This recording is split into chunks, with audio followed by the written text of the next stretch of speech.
Hey there, I'm Mr. Terry. I'm a high school history teacher. Welcome back to another History Teacher Reacts video. All right, you guys, new channel alert.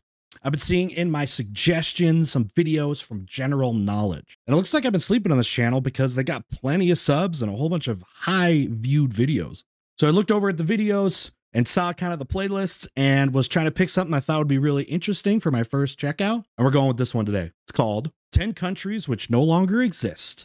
Now that can be a big list, so I'm interested to see what they're putting together here. All right, original video link is going to be below, so if you like this, make sure you give the view, the like, and subscription over to General Knowledge. Then be sure to come back for some more fun. All right, let's check it out. All right, I don't know what style this is. Are they funny? Are they, well, everything's funny, but let's see. Before I start the video, I just want to thank you for getting the channel to 20,000 subscribers. Yeah. It seems kind of crazy, but it's an awesome landmark. I think he's at like 800,000 now, so yeah.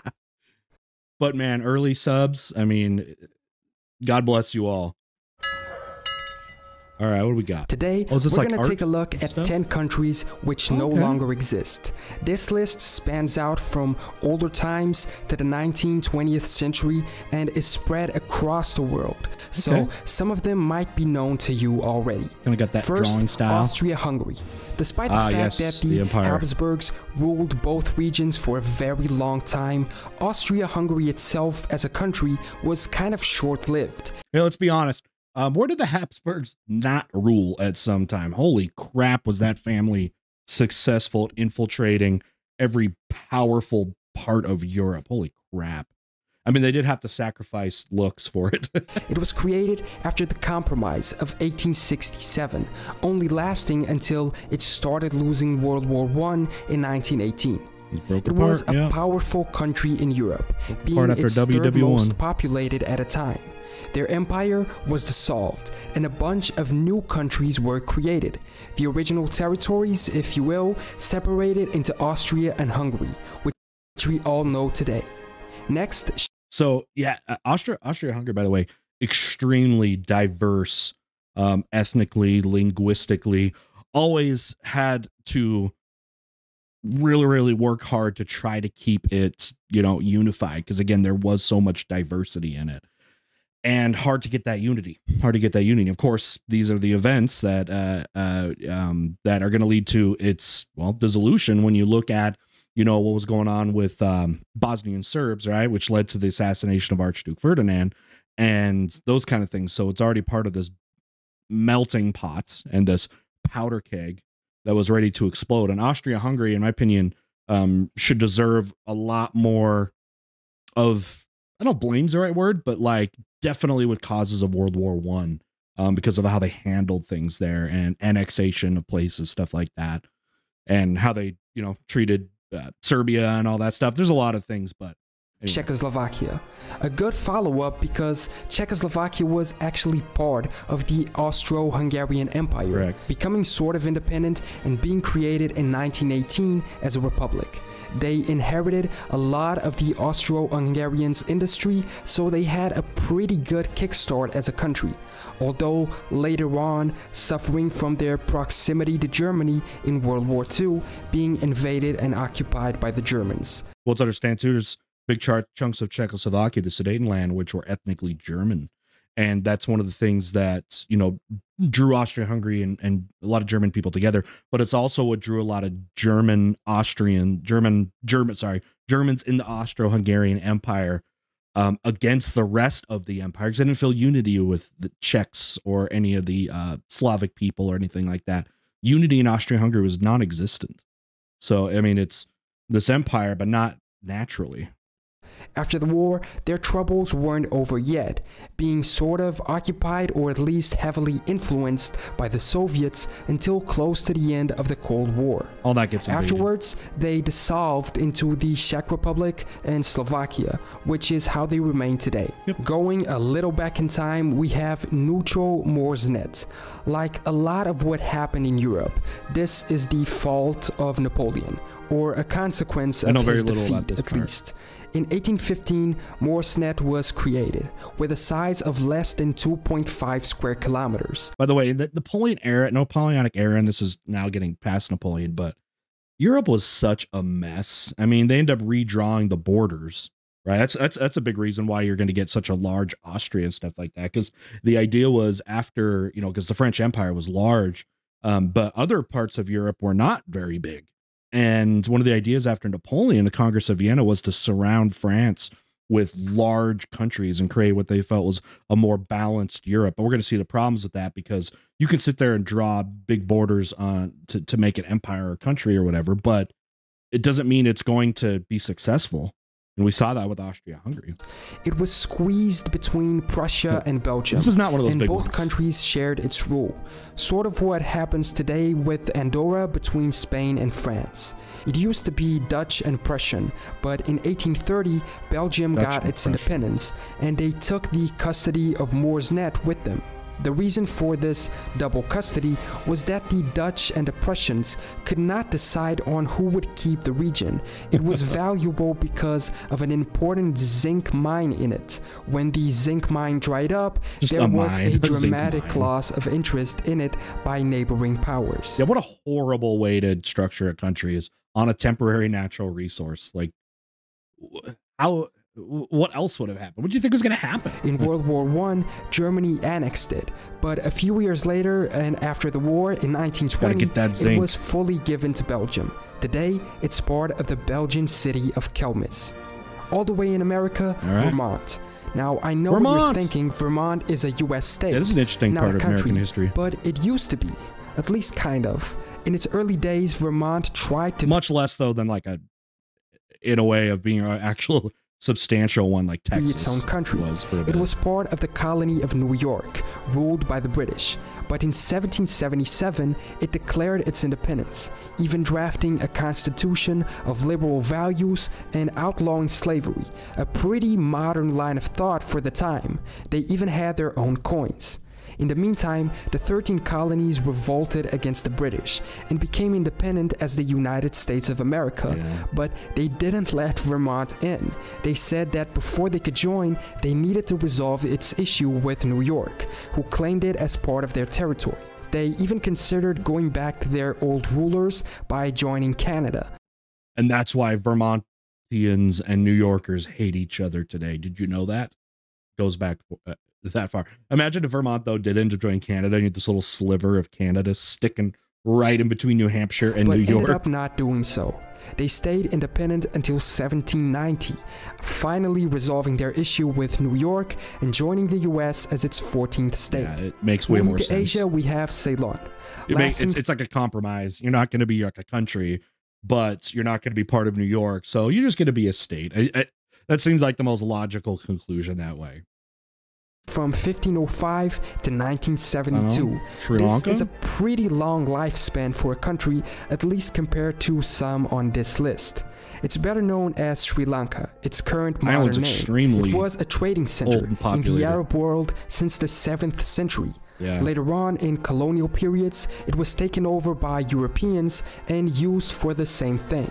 And very independent from, say, like in India or something. A lot of people like to group in like Sri Lanka or something with India, but no, not the case. They have a lot of political problems, and there's diversity there. But yeah, Sri Lanka does seem to, and back in Ceylon, like really tends to get just kind of attached to India, and that's something people from Sri Lanka that they definitely don't like. Want to be treated very separate from mainland Changing India. Hands a few times between the Portuguese, the Dutch, and the India British. In general. The British were the last rulers from 1815 to 1948. After that, Ceylon gained its independence, and about 30 years later, in 1972, they changed their name to Sri Lanka. A little to the northeast, Sikkim. Yeah, and there's like religious differences too. There could go much longer, but yeah, part of that period of decolonization, when countries are really trying to get their autonomy in the post-European world. Sikkim was located between Nepal and Bhutan, a small Himalayan monarchy created in 1642. about the size of Rhode Island, which is the smallest state in the US. It has a long history, being independent for over 300 years. It had Buddhist kings for most of its history. Even though it's small, it houses a gathering of many people. 11 languages are spoken there, and most people are of Tibetan, Nepali, and Indian descent.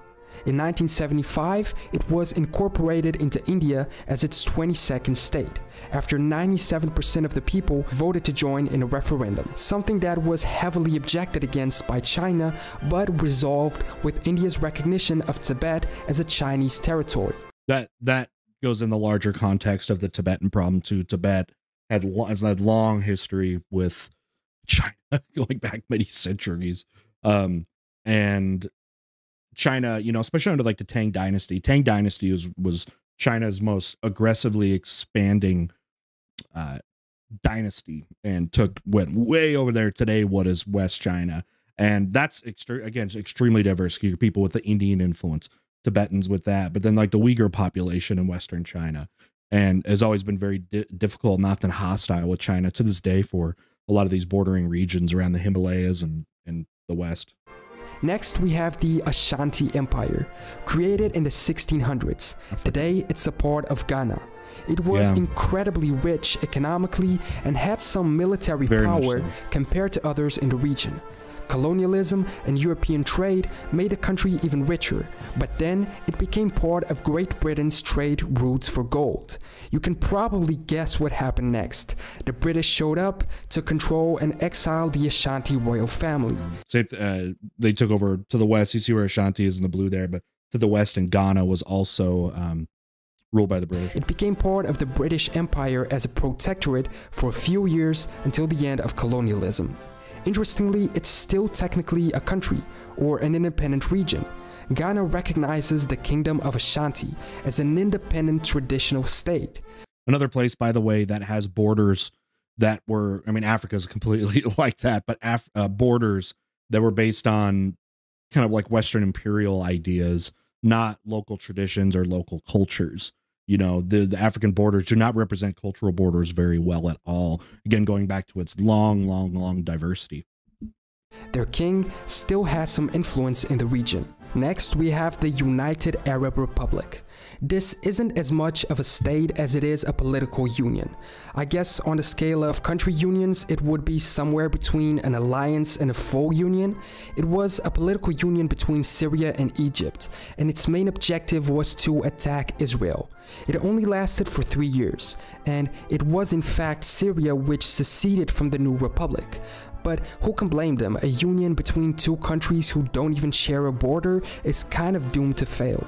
Well, yeah, this idea of like pan-Arab state or pan-Arabism in general goes really back to like Balfour Declaration, when word starts to get out the British are going to support the creation of a Jewish homeland in Palestine, and those attempts failed. A lot of it was hard to get a lot of unity between a lot of the people. You also had like Sunni Shia differences, tribal differences that go back, you know, very far. And then fast forward to like the Nasser era of Egypt, he was really trying to take leadership of the Arab world as well, with, you know, Arab unity, right? But then especially and trying to use the grounds of a common enemy, which was the creation of Israel, and that also failed. So multiple attempts at failing with that unity. If the Arab world, if you again could add, I don't know, Arabs or Iraqis or whatever, or Arabians, sorry, Saudis, you know, all that, would it be a different scenario of what ends up happening with those different wars they're going to get in the 60s, and then again going back to really the creation of Israel officially after World War II?